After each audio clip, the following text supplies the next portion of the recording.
আসসালামু আলাইকুম রহমতুল্লাহ বারাকাত। প্রিয় শিক্ষার্থী, আশা করি তোমরা সবাই ভালো আছো। তো যাই হোক, আজকে আমি তোমাদের জন্য একটা ইন্টারেস্টিং ম্যাথ নিয়ে হাজির হয়েছি। সেটা হলো আমাদের এইচএসসি আইসিটি পঞ্চম চ্যাপ্টারের, অর্থাৎ সি প্লাস বা সি প্রোগ্রামিংয়ের অ্যালগরিদম নিয়ে আমরা একটা সিরিজের অ্যালগরিদম করব। তো দেখো, আমাদের ধারাটি দেওয়া আছে 5+10+15+ ডট ডট ডট +20 200, অর্থাৎ এরকম ধারাটা আসবে।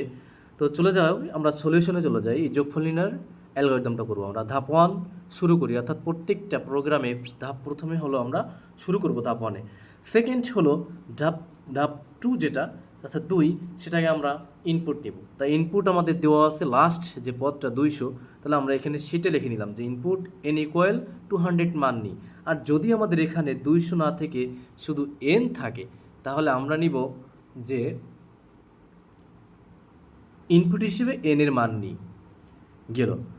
ধাপ 3 হলো আমাদের যোগফল যেহেতু, তাহলে আমরা সাম ইকুয়াল 0 নিব এবং i ইকুয়াল 5, অর্থাৎ i মানে কি, ধারার প্রথম পদ। তাহলে আমাদের ধারাটির প্রথম পদ অবশ্যই দেখতে পাচ্ছ 5 আছে, এই জন্য আমরা এখানে নিয়ে নিলাম i ইকুয়াল 5। অর্থাৎ ধাপ 3-এ আমরা সাম ইকুয়াল 0 নিব এবং i অর্থাৎ প্রথম যে পদটা থাকবে i ইকুয়াল আমরা সেইটা নিব। প্রথম পদে যে মানে এখানে 1 2 3 4 যা থাকুক না কেন, আমরা সেটা নিব এখানে। গেল। এরপর ধাপ 4-এ আমরা এখানে একটা কন্ডিশন, শর্ত বা আমরা সিদ্ধান্ত নিব। সিদ্ধান্তটা হলো কি আমাদের, যে এই এনের মানটা কত দূর পর্যন্ত যাবে। তো এখানে দেখো ধাপ 4-এ আমরা লিখছি যদি আই গ্রেটার দ্যান এন, অর্থাৎ এনের চেয়ে যদি আই বড় হয় তবে 7 নং ধাপে যাই। 7 নং ধাপটা কি, চলো 7 নং ধাপটা হলো আমাদের যোগফল প্রিন্ট করি।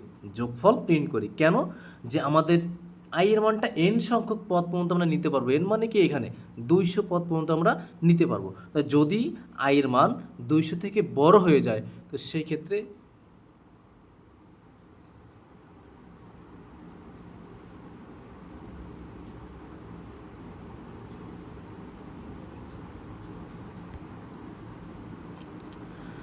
যদি এখানে আয়ের মান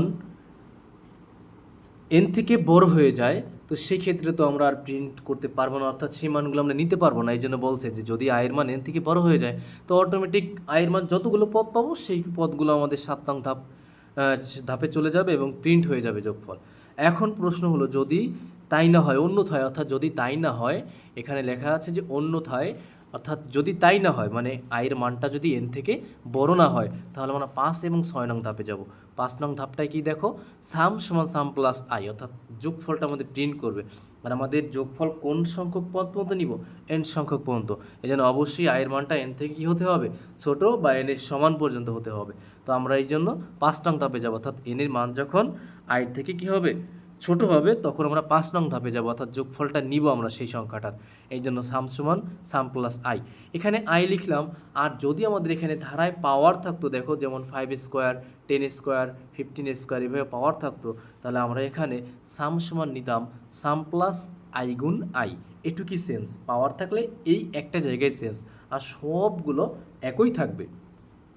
ধাপ 6, দেখো এবার আয়ের মান কত করে বাড়বে, অর্থাৎ প্রত্যেকটা পদে কত করে বাড়ছে। আই ইকুয়াল আই প্লাস 5, দেখো যে প্রথম পদ আছে 5, পরে পদ 10, পরে পদ 15, অর্থাৎ প্রত্যেক পদের পার্থক্য 5 করে বৃদ্ধি পাচ্ছে।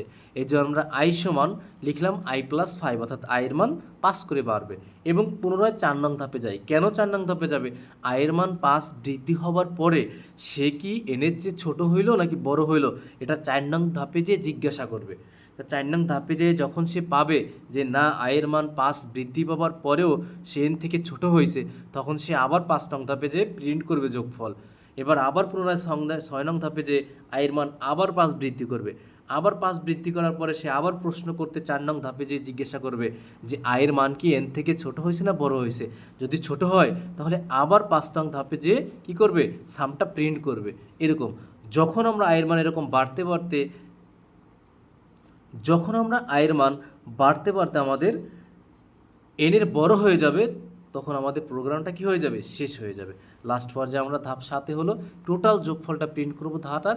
আর অবশ্যই ধাপ 8 হবে শেষ করি। তো ডিয়ার শিক্ষার্থী বা ডিয়ার লার্নার্স, তোমাদের বুঝতে হবে যে এই যে সিরিজের যোগফল নির্ণয়ের অ্যালগরিদম, এটা থেকে আমাদের 8টা ধাপ হবে, অর্থাৎ ধাপ 1 থেকে শুরু করে 8টা ধাপ হবে।